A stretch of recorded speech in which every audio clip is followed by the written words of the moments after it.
এ জগতের সকল পাপীদের মাঝে আমি শ্রেষ্ঠ পাপী, যার ইচ্ছায় অনিচ্ছায় পাপের কোনো শেষ নাই। জেনা থেকে শুরু করে কবিরা অবধি সকল পাপ যেন আমার চেনা সঙ্গী।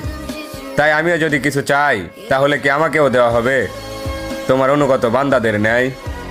কেননা আমি শুনেছি তুমি রহমান, তুমি রহিম, তুমি এমন এক আল্লাহ যার কাছে চাওয়ার মতো চাইলে নাকি ফিরিয়ে দিতে লজ্জা পাও বান্দার হাত। তাই এবার আমিও তোমার চরণে উৎসর্গ করে দিলাম আমার শান্তির ঘুমের নিশিরাত। অতঃপর তুমি নাকি এই নিশিরাতেই বলো, বান্দা কার কি লাগবে চেয়ে নাও। আর এবার আমি তোমায় বলছি মালিক, তুমি আমায় দুঃখ দাও। সুখে থাকলে হয়তো তোমায় ভুলে যেতে পারি, হতে পারি কারো কৃত দাস, কারণ আমি আদম সন্তান, পাপ করা আমাদের পুরনো অভ্যাস।